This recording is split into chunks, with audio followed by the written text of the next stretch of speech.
Welcome to another episode of Reef Keeping. What's up, guys? It's Noah here. Hope you guys are doing good. I know you're all wondering where the heck is the reef tank.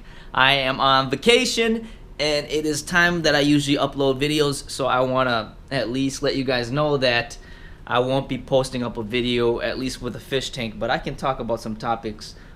First of all, you're probably wondering, where am I? I'm in Las Vegas. Oops, I almost dropped my GoPro right there. So right now I am just waking up. All my friends are already getting breakfast, and I'd figure I'd spend a little time to talk about a topic that is, it comes across my mind all the time when I'm on vacation, is my auto top off. So I figured I'd spend 5 good minutes or so and talk about this item. I got it pulled up on my laptop here.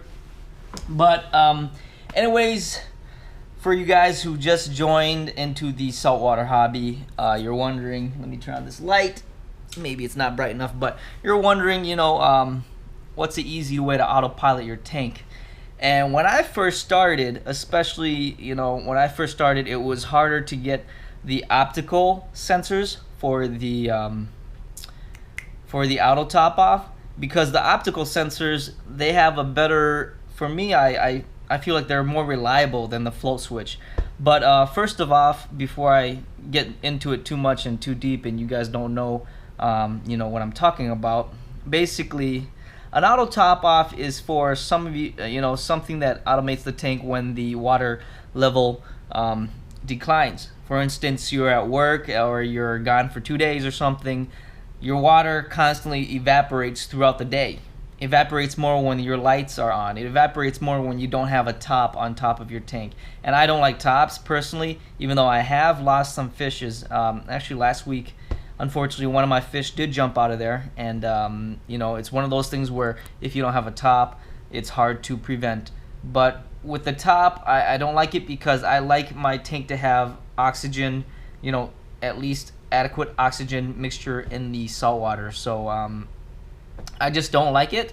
And also with the top, the water, when it does evaporate, it tends to stick onto the glass, and then if it dries, then it gets salty and it's all white and it just covers up the lighting. So corals don't get as much lighting. So there's a lot of pros and cons with that, and it's all personal preference. But for me, I don't like the tops because I like to have it open so I could see the water and all that stuff. But basically where I left off is when you're on vacation, or when you're, for instance, at work or something, or one day you miss, you're so behind your schedule, you miss topping off your water in your tank, it is nice to have an auto top off. So what it does is how it senses your water level is that you, back in the day, and I sound like a really old person, but back when I started, they had float switches, which is these things right here, and I'm just gonna pull it up for you guys on my computer if it loads up. But this is what it is back then, if it loads up. No, it doesn't. Okay, here, right here. So that's a float switch right there. It's basically it looks like a little floatable device right here, and what it does is it goes up and down based on your water level. So in this instance, when your water level is low, then that float would go downwards. If it's high, then it would go like this.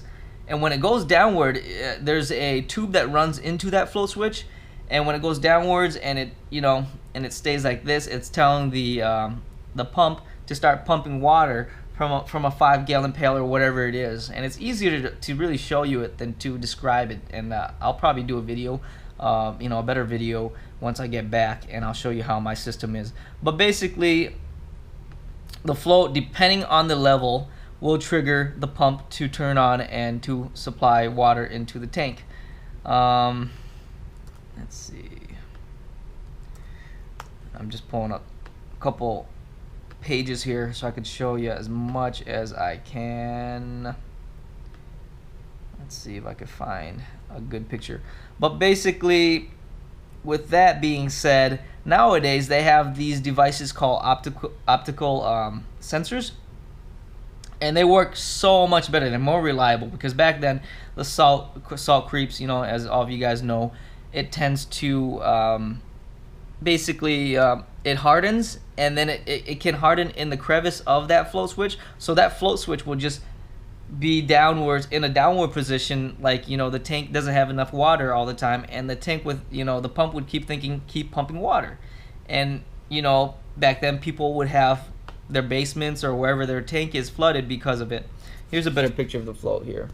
So in this instance, there's a little acrylic kind of bracket right there you could attach between the glass, and then you see that line right there. So that's the water supply line from your 5-gallon pail and from the pump that goes into here. So there's the float. Downward position means it's empty or low on water. Upwards means it's getting full. So that's the basic logic behind it. So right now, like I said, the optical sensors are these things right here, and they're pretty tiny. I mean, look at this. It's like the size of a penny compared to it right there. And basically what you do is, like this picture says, you post it, you position it right where the water level you want to be is. So when it goes below, the same thing. The sensor will then trigger the pump to refill water into your tank. And this is the nicest way to be an autopilot. For me, I've noticed, especially in the summer or whenever I'm on vacation, because even on my regular basis, I do use it quite often. I never turn off my auto top off. The only time I turn off my auto top off is when I'm doing a water change, because what happens when I remove the water, I don't want the sensor to say, hey, this is going bad, there's no water in here, this is bad, we need to fill up water. And then all of a sudden I'm changing water, and it also replenishes the water at the same time. That happens to be fresh water and not salt water. So one thing that is good about it is that it automates your tank. On top of that, if you think about it, your salinity remains the same, right? Because sometimes we fill up our tank, but we're eyeballing it, so we're not accurate all the time. And it's sometimes, corals, fish, everything like that stresses out based on the salinity level. So that's why I think auto top offs are so cool. They're worth the investment. Just like a controller, and I'll do a video on a controller. I think those things are great. People coming in the hobby, yeah, I understand you don't want to spend that kind of money. Even a Reef Keeper Lite is cheap. They're affordable. They're good. And AC3s, AC Juniors, those are cheap. You don't need something with an online access. For me, I like it because I travel quite frequently, and I also like to monitor my tank. But you do not need it. All you need is a power supply backup, so when it fails, it kicks in. But that's a whole different topic, and I'll explain that to you later. But yeah, this topic I just want to talk about a bit is auto top offs. If you have any questions, comments, post below. Remember to like the video. Thanks for watching, and I'm sorry there's no tank here, and I'm on vacation, so I won't be back till next Friday morning. So I might even miss another video or something. I don't want to do it. I don't want to miss another video, so I'm going to try my best to make a video for you guys again. Anyways, thanks for joining me, guys. See you later.